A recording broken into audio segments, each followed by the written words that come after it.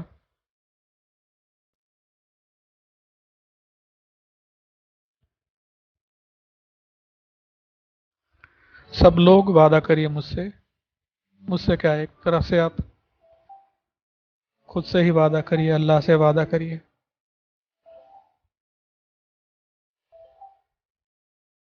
اور یہ چیز صرف ہمارے اور رسول اللہ کے بیچ میں ہونی چاہیے، بس کسی کو بولنے کی ضرورت نہیں ہے، کسی کو بتانے کی ضرورت نہیں ہے۔ انشاءاللہ اللہ ہمارے لیے آسانی فرمائے۔ نیت کر لیجئے انشاءاللہ، نیت پہ ہی ابھی ہم نے پیچھے جو ذکر کیا کہ جو سچے دل سے سوال کرے کہ اللہ کی راہ میں قتل ہو جاؤں تو وہ بھی شہیدوں میں شمار ہوگا۔ آپ لوگ بھی سچے دل سے نیت کر لیجئے، انشاءاللہ ہمارا درود آقا تک پہنچ ہی جائے گا۔ جیسے اس سے پہلے بھی ہم نے ایک حدیث پڑھی تھی کہ بخار کے تعلق سے اگر کوئی شخص اللہ کی طرف سے آزمائش میں ہوتا ہے تو حالانکہ اس کے اعمال نہیں کرتا، جو پہلے کیا کرتا تھا اللہ تعالیٰ وہ بھی لکھتے جاتا ہے، اس کا اجر بھی بالکل ہبہو جیسے وہ پہلے کرتا تھا، جب تک آزمائش میں ہے وہ اعمال لکھے جاتے ہیں۔ تو انشاءاللہ ہم لوگ بھی سچے دل سے نیت کریں گے تو کبھی خدا نہ خواستہ کسی وجہ سے اللہ کی آزمائش آئی بھی تو کوشش کریں گے، پڑھیں گے، اگر نہیں ہوئے تو انشاءاللہ اللہ ہمارے عمل کو تو اسی طرح برقرار رکھے گا انشاءاللہ۔ الحدیث الثالث عشرہ، یعنی 13ویں حدیث، عیادت کی فضیلت۔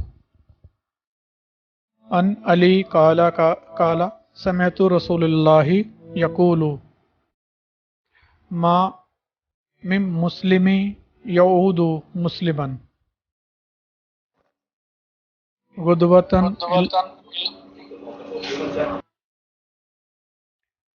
الا صلی علیہ 70,000 ملک حتی یمسی وان عادہ عشیۃ الا صلی علیہ 70,000 ملک حتی یصبح کان لہ خریف فی الجنہ۔ یہ کون ہے، کس کا ویڈیو آن ہے یہ؟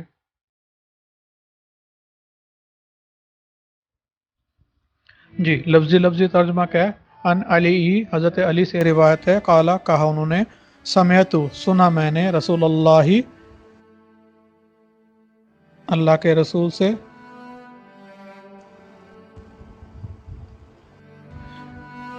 کیا سنا؟ یقولو وہ فرماتے ہیں، ما من مسلمی، ما نہیں کا یہ ہے معنی نہیں ہے کوئی مسلمان، مسلمان میں سے، ما من مسلمی یعود مسلمن جو عیادت کرتا ہے مسلم کی، غدوتاً، غدون یعنی غدن صبح کے وقت کو بولتے ہیں، اللہ مگر، صلی علیہ مغفرت کی دعا کرتے ہیں، علیہ اس کے لیے، سبعون الفن 70,000، کتنے؟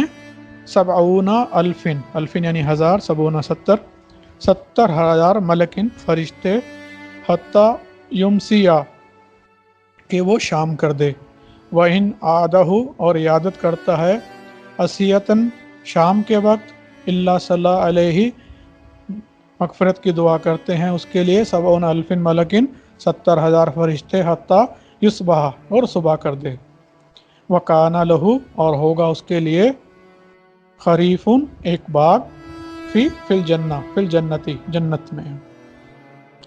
با محاورہ ترجمہ، حضرت علی رضی اللہ تعالی عنہ سے روایت ہے، انہوں نے کہا، میں نے اللہ عز و جل کے رسول صلی اللہ علیہ وسلم کو فرماتے سنا کہ جب کوئی مسلمان اپنے مسلمان بھائی کی صبح کے وقت عیادت کرتا ہے تو شام تک 70,000 فرشتے اس کے لیے رحمت و مغفرت کی دعا کرتے ہیں، اور جو شام کے وقت عیادت کرتا ہے تو صبح تک 70,000 فرشتے اس کے لیے رحمت اور مغفرت کی دعا کرتے ہیں، اور اس کے لیے جنت میں باغ ہے۔ یہاں صبح سے مراد دوپہر سے پہلے کا وقت ہے، اور شام سے بعد دوپہر یا رات کے شروع ہونے کا وقت مراد ہے۔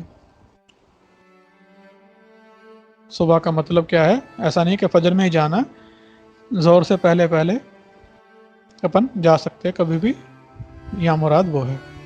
جب کوئی مسلمان بیمار ہو جائے تو ہمیں اس کی عیادت ضرور کرنی چاہیے، کہ اس نیکی میں مشقت کم ہے مگر یہ لا تعداد فرشتوں کی دعا ملنے کا ذریعہ ہے، اور جنت ملنے کا سبب بھی۔ عیادت کے تعلق سے تھوڑے مزید فضائل بھی ہیں۔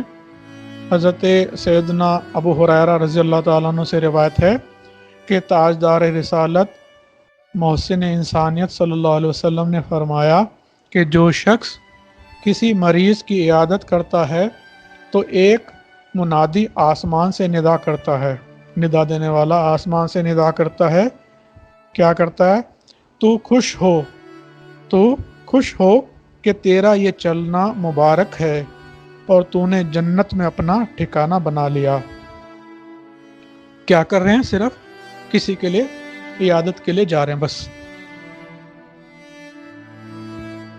حضرت سیدنا انس سے روایت ہے کہ تمام نبیوں کے سردار صلی اللہ علیہ وسلم نے فرمایا کہ جس نے اچھے طریقے سے وضو کیا اور ثواب کی امید پر اپنے کسی مسلمان بھائی کی عیادت کی، اسے جہنم سے 70 سال کے فاصلے تک دور کر دیا جائے گا۔ سبحان اللہ۔ صرف اچھے طریقے سے وضو کرنا، ثواب کی امید سے صرف اللہ کی رضا کی خاطر مسلمان بھائی کی عیادت کرنا، 70 سال کے فاصلے تک جہنم سے دور ہو جائے گا۔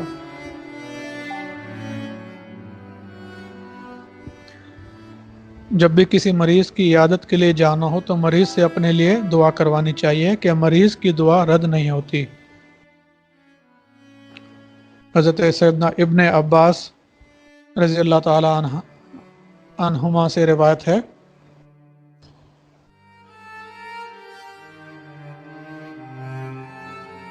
کہ سرکار والا تبار دو عالم کے مالک و مختار صلی اللہ علیہ وسلم نے فرمایا کہ مریض جب تک تندرست نہ ہو جائے اس کی دعا رد نہیں ہوتی۔ تو کوشش کرنا چاہیے ہم لوگ کسی بیمار سے عیادت کے لیے جائیں، اللہ کی طرف سے بھی جو ہے خوشخبری ہے ہمارے لیے، 70,000 فرشتے ہمارے لیے دعا کر رہے ہیں، جنت سے بھی 70,000 سال کا فاصلہ ہو گیا۔ اور خاص طور پہ پھر مریض کو بھی اپنے لیے دعا کرنے کے لیے بولیں، کیونکہ اس کی دعا رد نہیں ہوتی۔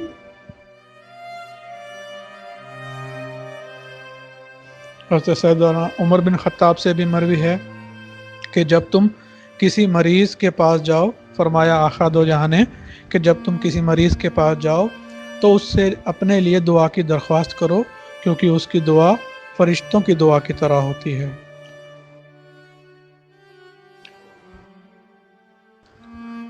اگلی حدیث الحدیث الرابع عشرہ، 14ویں حدیث دعائے شفا۔ یہ پچھلی حدیث کا تسلسل ہی ہے، اس میں صرف اپنے ان کے لیے دعا کرنے کا ذکر آئے گا شاید۔ جی، عن ابن عباس قال قال رسول اللہ ما من مسلمی یعود مسلمن، یہ تو ہم نے دیکھ لیا تھا۔ اس کے بعد کیا کہا؟ فیقول 7 مرات اسأل اللہ العظیم رب العرش العظیم ان یشفیک الا شفیع الا ان یکون قد حضر اجلہ۔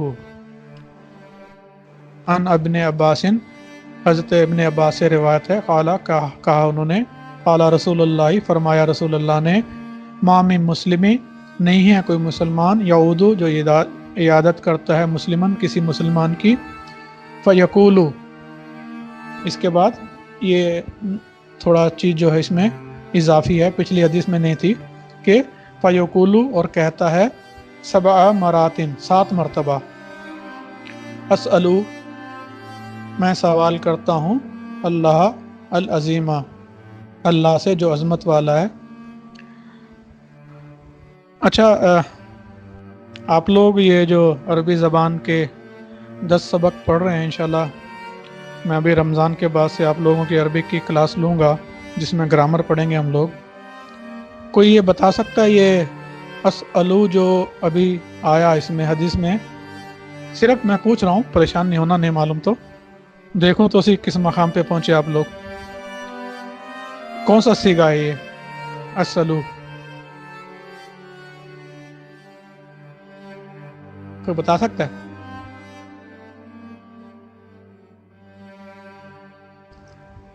اور اس کے بعد میں نے پڑھا اسألو کے بعد اللہ، اللہ یا اللہ ہی کیوں نہیں آیا؟ اللہ کیوں آیا؟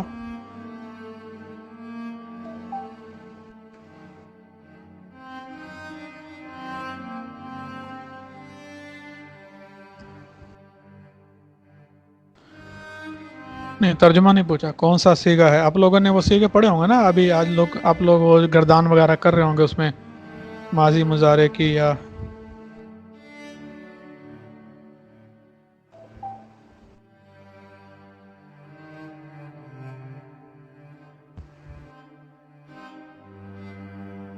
فعال تو کیا ہے؟ اچھا، شاید آپ لوگوں نے مضارع وغیرہ نہیں پڑھے ابھی، نہیں شاید۔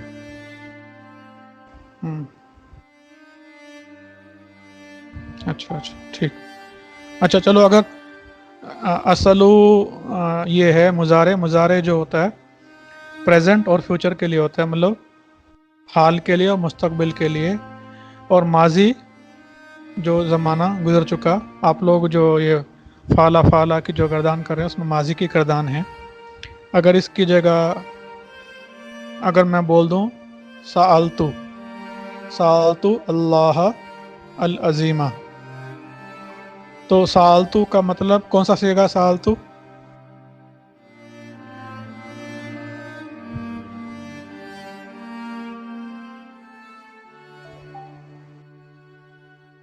ہاں، ماضی، میں نے سوال کیا، ابھی اس میں اسألو آیا تو میں سوال کرتا ہوں، سألتو بولیں گے تو میں نے سوال کیا تھا، ماضی میں آ جائے گا وہ۔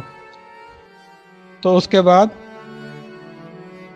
اللہ سے، تو اللہ کیوں آیا اس میں؟ اللہ ہو یا اللہ ہی کیوں نہیں آیا؟ یہ بھی تو میرے خیال سے آپ لوگوں نے پڑھا نا، فعل فاعل مفعول وغیرہ۔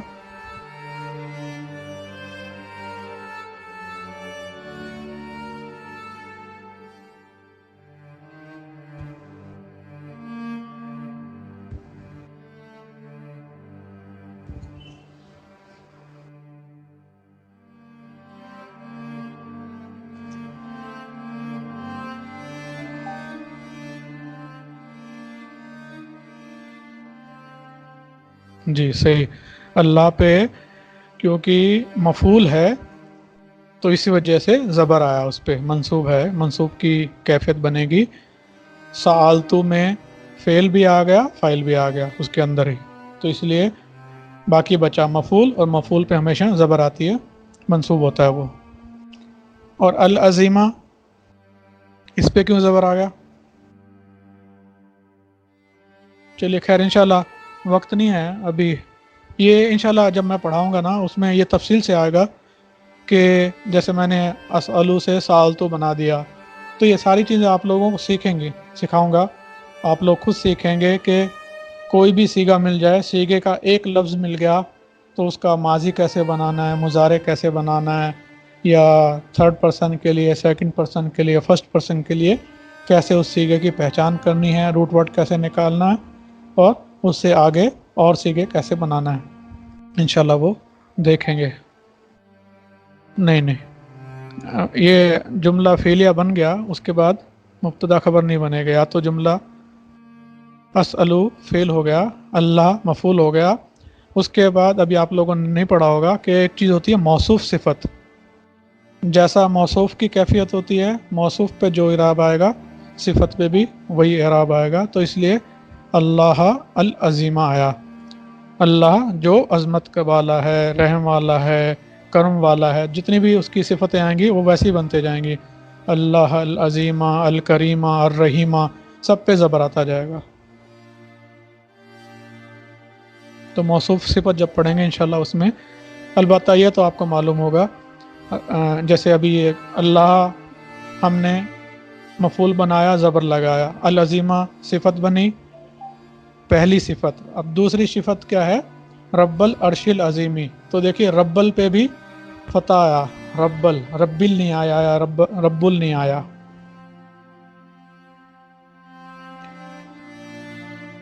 اسألو اللہ العظیمہ رب العرش العظیمی، تو ربل پہ بھی با پہ جو ہے فتح ہی آیا، کیوں؟ کیونکہ موصوف پہ فتح تھا، اللہ پہ فتح تھا، عظیمہ پہ بھی فتح آئے گا، ربل پہ بھی فتح آئے گا، انشاءاللہ یہ تفصیل بعد میں سکھاؤں گا آپ کو، خالی میں پہچاننے کے لیے، دیکھنے کے لیے کتنے لوگ جواب دیتے وہ دیکھنے کے لیے کیا، الحمدللہ 2 لوگ تو جواب دے رہے ہیں، انشاءاللہ اللہ چاہتا تو آئندہ کلاس میں اس نمبر میں اضافہ ہوگا، کوشش کریے، بہت آسان ہے، مشکل نہیں ہے۔ جی حدیث کیا تھی؟ اسألو اللہ العظیمہ، میں سوال کرتا ہوں اللہ سے جو عظمت والا ہے، رب العرش العظیمی، عرش عظیم کا رب، ان کے جی یشفی کا، کہ وہ شفا دے تجھ کو، اللہ یہاں تک کہ شفیہ شفا ہو جائے، اللہ مگر ان یکونا ہو جائے، قد حضرا یہاں تک کہ اس کو اجلہ موت کا وقت۔ با محاورہ ترجمہ کیا ہے؟ حضرت ابن عباس رضی اللہ تعالیٰ عنہ سے روایت ہے کہ اللہ کے رسول صلی اللہ علیہ وسلم نے فرمایا، جو مسلمان کسی مسلمان کی عیادت کو جائے اور 7 بار یہ دعا پڑھے،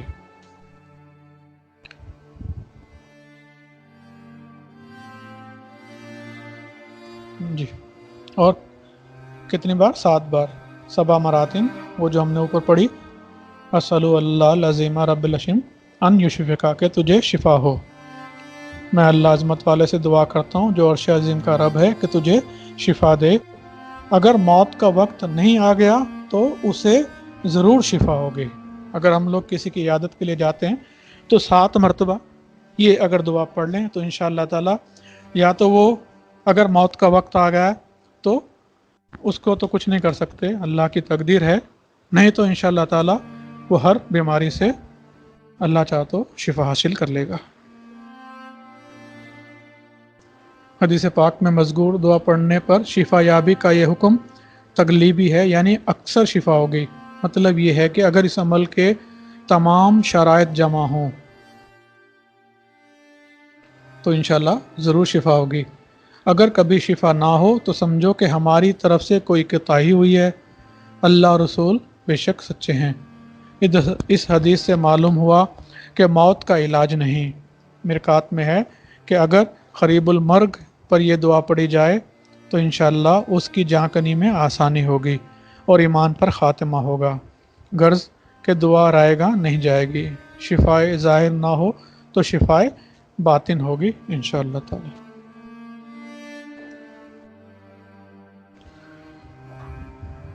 الحمدللہ آج بہت بہترین حدیثیں ہمیں پڑھنے کو ملی اللہ کے کرم سے، تو کوشش کریے ایک تو 100 مرتبہ درود پڑھنے کا جو آپ لوگوں نے وعدہ کیا مجھ سے اس پر، اور کبھی کسی کی بیماری کی خبر پہنچے یا کسی پریشانی میں کوئی شخص مبتلا ہو تو اس کی عیادت کے لیے جانا، ساتھ ساتھ اس کے لیے بھی دعا کرنا اس کی شفا یابی کے لیے، تو انشاءاللہ تعالی ہمارے لیے بھی وہ باعث برکت ہے، وہ ان کے لیے بھی باعث برکت ہے۔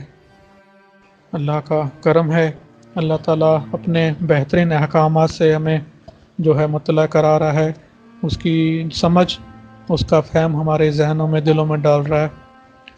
اللہ تعالیٰ ہمارے کو جو اس پر اب عمل پیرا ہونے کی بھی توفیق عطا فرمائے۔